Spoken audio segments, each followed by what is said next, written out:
Amém, queridos. Vamos continuar então nesse espírito, nesse ambiente de adoração. Eu queria que você abrisse sua Bíblia, por favor, em Lucas, continuasse com a sua Bíblia aberta em Lucas, capítulo 1. E nós vamos ler juntos o Cântico de Maria. Então, Lucas, capítulo 1, a partir do verso 46 em diante. Diz assim: A minha alma engrandece ao Senhor, e meu espírito se alegrou em Deus, meu Salvador, porque Ele atentou para a humildade da sua serva, pois desde agora todas as gerações me considerarão bem-aventurada, porque o poderoso me fez grandes coisas. Santo é o seu nome. A sua misericórdia vai de geração em geração sobre os que o temem. Agiu com o seu braço valorosamente, dispensou os que no coração alimentavam pensamentos soberbos. Derrubou dos seus tronos os poderosos e exaltou os humildes. Encheu de bens os famintos e despediu vazios os ricos. Amparou Israel, seu servo, a fim de lembrar-se da sua misericórdia a favor de Abraão e de sua descendência para sempre, como havia prometido aos nossos pais. Vamos orar? Pai, muito obrigado, Senhor, pela Tua palavra. Pedimos, Deus, em nome de Jesus, Deus, que essa palavra encontre lugar em nosso coração nessa manhã e que haja transformação em nossas vidas. Que não saiamos por aquela porta, Senhor, da mesma forma com que entramos. E que em nome de Jesus, a Tua palavra produza em nós fruto de arrependimento e de transformação em nossa vida, Pai. Então toma cativo, Deus, a nossa mente e o nosso coração em Cristo Jesus. É isso que nós oramos. Amém, Senhor. Amém. Queridos, hoje as salas não estão funcionando, as crianças, mas o berçário está aberto lá, se caso você quiser usá-lo. O Cântico de Maria acontece exatamente depois do Cântico de Isabel. Nós ouvimos aqui com o Roberto, há 2 domingos atrás, sobre esse cântico, né, de Isabel na ocasião da visita de Maria. Então, logo que Maria recebe a notícia, através do anjo, a revelação de que ela estaria grávida, e grávida por poder e obra do Espírito Santo, levando no seu ventre ninguém menos do que o Salvador do mundo.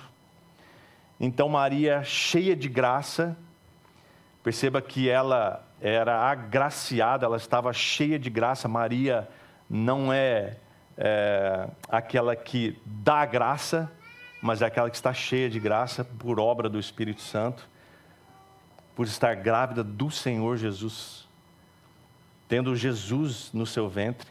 Ela sai em viagem, ela vai para a casa da sua prima Isabel, e quando ela chega na casa de Isabel, Isabel a recebe de uma forma bastante, a palavra diz que ela exalta a Deus em alta voz.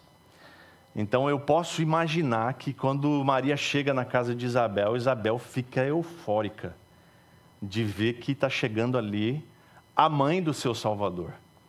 Não só Maria, mas como o bebê que estava no seu ventre também, João Batista, estremece no seu ventre.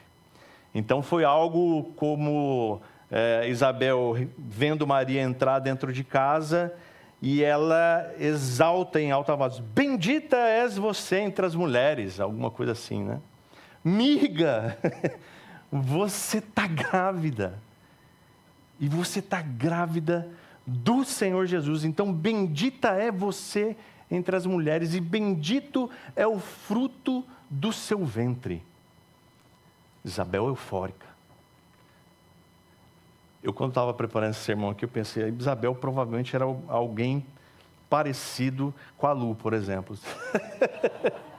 Imagina a Lu recebendo alguém grávida, assim, feliz. Isabel. E diz o texto que essa saudação em alta voz de Isabel foi algo maravilhoso. E na sequência o texto diz que Maria disse. Maria, por sua vez, vai exaltar a Deus de uma forma singela, branda, de uma forma doce, serena. E ela vai exaltar a Deus num irrompimento de louvor que a gente vai ver na sequência. E esse cântico de Isabel, a gente pode separá-lo em 3 estrofes, e ela vai falar da misericórdia de Deus, ela vai falar do poder de Deus, e ela vai falar da fidelidade de Deus.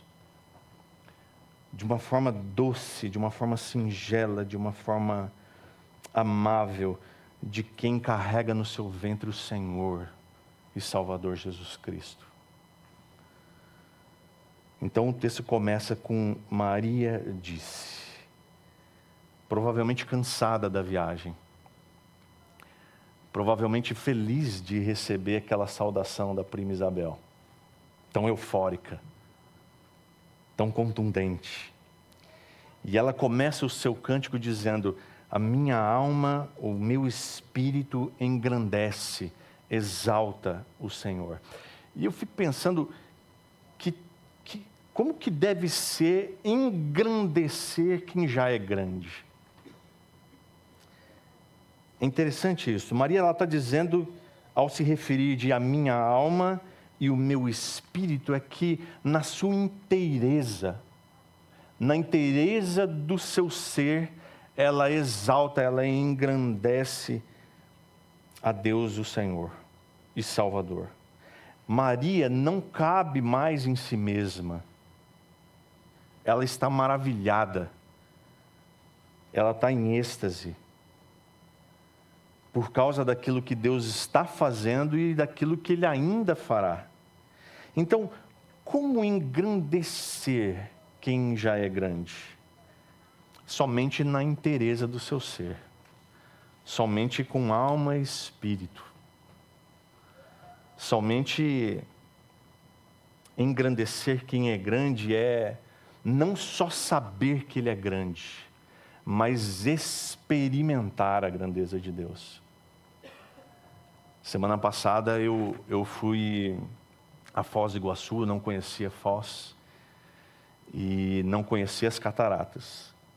E quando eu e a Ana descemos lá naquela passarela, quem já foi a Foz conhece lá, e você fica embaixo daquelas quedas d'água, que eu não sei quantas são muitas.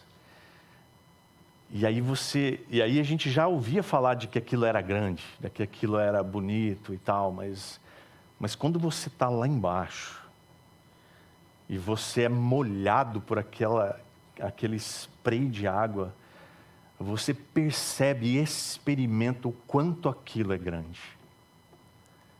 Então muitas vezes nós sabemos que Deus é grande, ouvimos das grandezas de Deus, mas quando a gente experimenta dessa grandeza e desse poder, é algo maravilhoso. É algo que toma o nosso coração de uma tamanha alegria, de uma tamanha regozijo de alma e de mente, que não há outra coisa a se fazer a não ser engrandecer a Deus, exaltar a Deus em adoração. Quando eu estava lá embaixo, a única coisa que eu conseguia dizer era: Deus, como o Senhor é grande.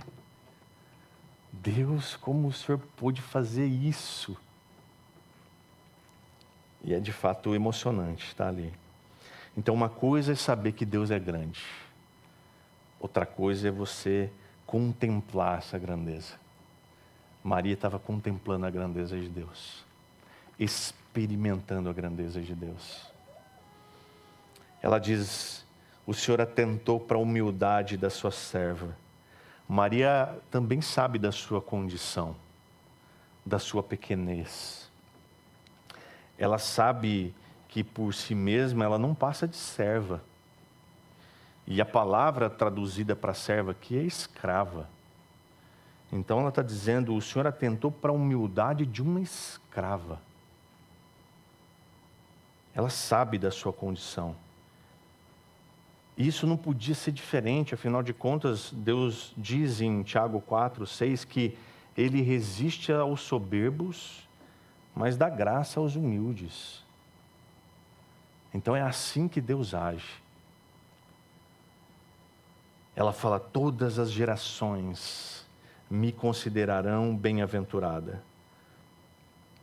Ela também tinha ideia, ela tinha uma dimensão do que estava por vir. Ela carregava no seu ventre o Salvador do mundo. Ela sabia que a vinda desse bebê mudaria a história da humanidade.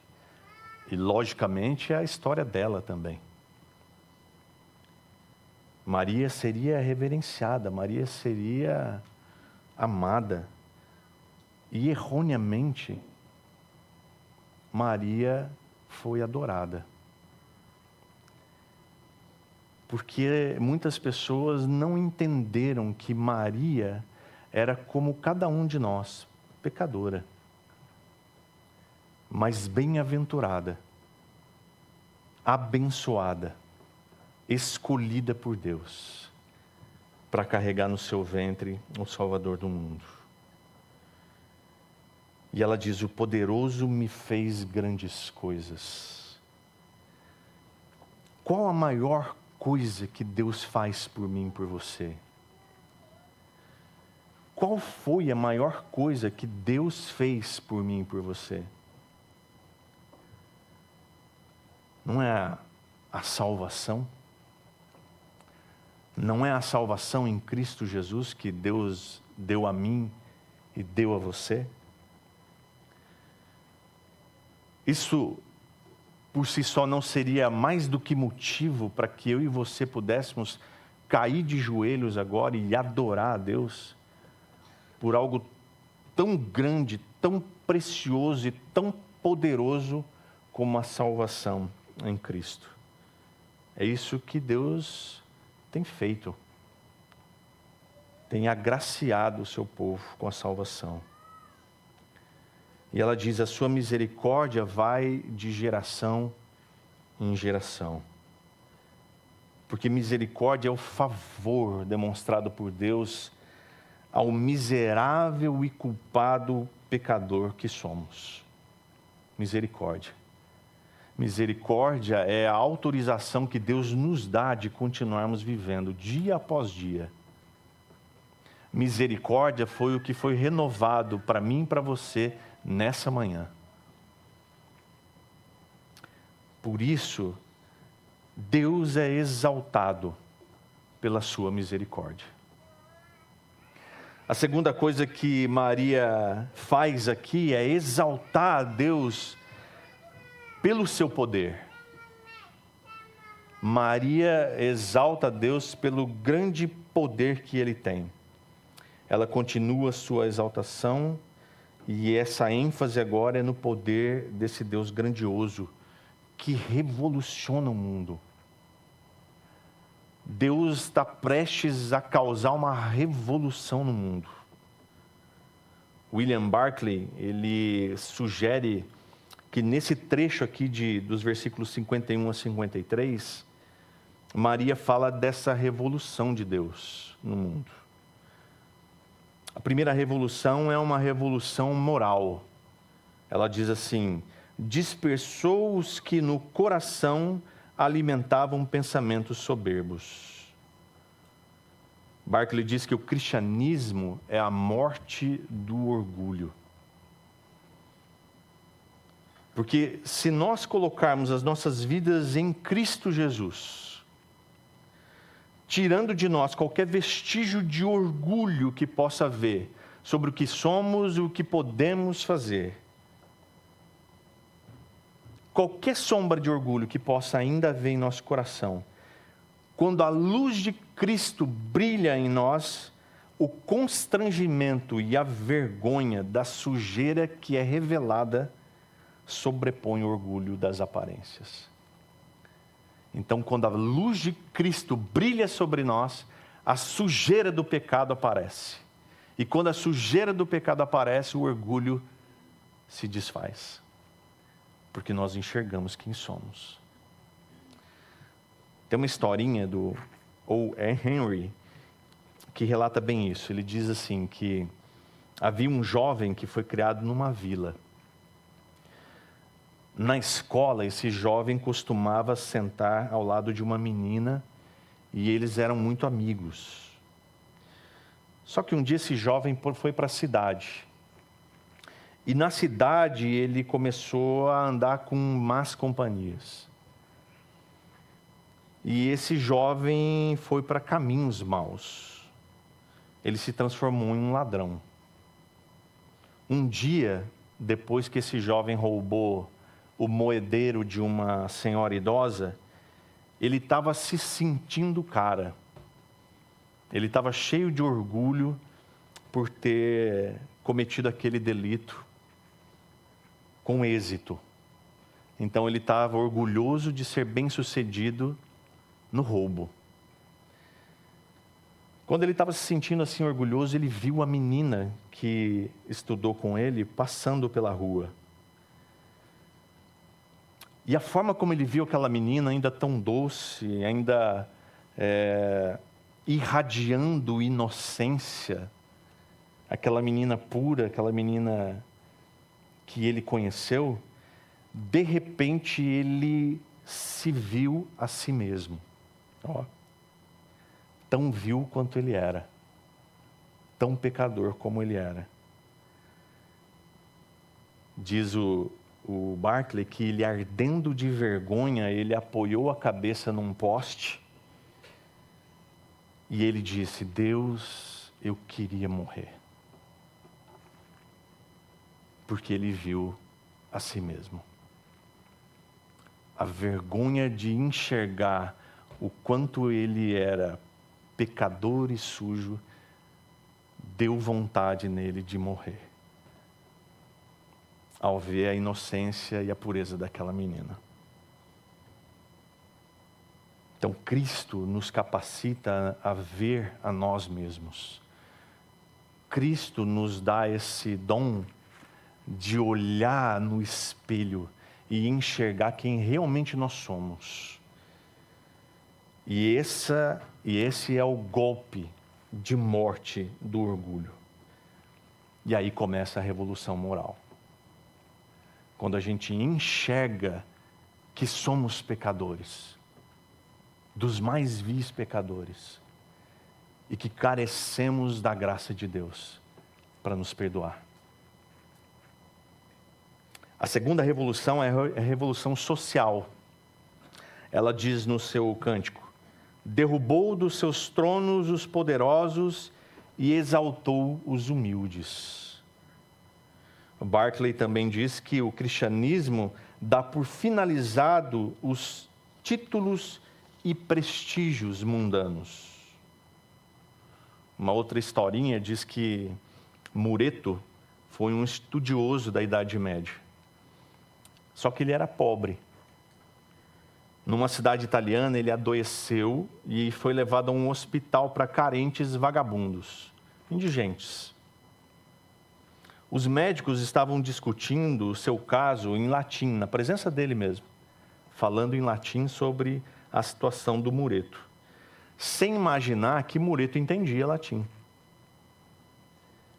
E aí eles sugeriam um com o outro que, já que se tratava de um vagabundo, sem valor nenhum, que eles poderiam usá-lo para seus experimentos médicos. Mureto olhou os médicos e respondeu em latim: não digam que não vale nada nenhum homem pelo qual Cristo morreu.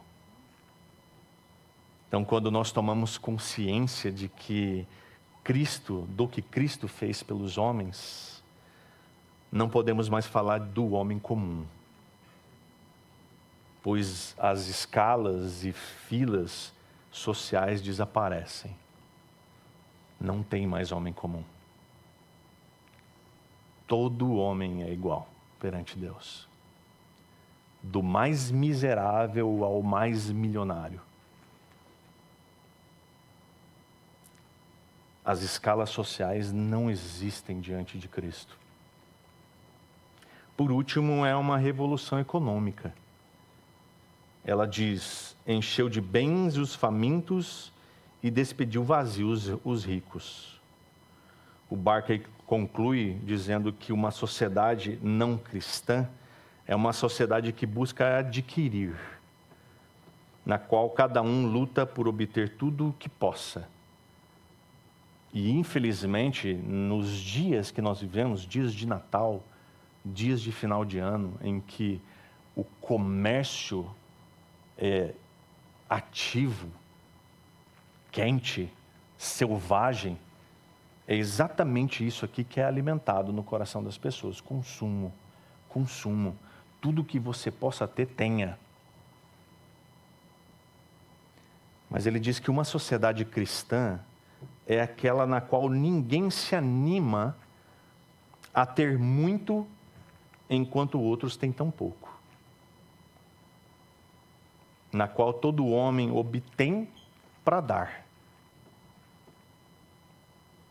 E Barclay ainda diz que há um encanto no Magnificat, mas esse encanto é dinamite. Há um encanto nesse cântico de Maria, que é doce e singelo, mas ele tem um poder de dinamite. Porque o cristianismo gera, ou deve gerar, no coração de cada um de nós, uma revolução no mundo. Porque, afinal de contas, se Cristo Jesus veio a este mundo, ele se esvaziou da sua glória para habitar entre nós, não foi para que eu e você sentássemos nesse banco hoje, numa véspera de Natal, contemplasse uma mensagem, ouvisse cânticos e fôssemos para casa comer as nossas ceias de Natal. Foi para que o mundo fosse revolucionado. Foi para que o mundo conhecesse que Cristo Jesus, o nosso Senhor, veio para esse mundo para buscar o seu povo, para reconciliar o homem com Deus. Então não há revolução maior do que essa. E coisa boa é depender de um Deus todo-poderoso, que olha e age com poder e graça em favor dos que o reconhecem, que dependem dele. Terceiro e último, ele é exaltado pela sua fidelidade. Nos versos 54 e 55, Maria canta exaltando a Deus que ama o seu povo, que é misericordioso desde os antepassados. Ela diz: ele amparou Israel, o seu servo. Deus, em sua misericórdia, ajuda o seu povo fielmente, cumprindo as promessas do passado. Como em Gênesis 17, 7, quando ele diz a Abraão: estabelecerei uma aliança entre mim e você e a sua descendência no decurso das suas gerações, aliança perpétua, para ser o seu Deus e o Deus da sua descendência. Amém? Deus é aquele que continua fiel à sua própria palavra e continuará amparando o seu povo, nos lembrando sempre de suas inesgotáveis misericórdias para sempre e sempre. Que tipo de exaltação a Deus tem saído de nossos lábios, meus irmãos? E da nossa conduta, do nosso comportamento? Talvez seja essa uma reflexão que todos nós devemos fazer nesse dia, nesses dias de Natal. Que tipo de exaltação a Deus tem saído dos nossos lábios e da nossa conduta?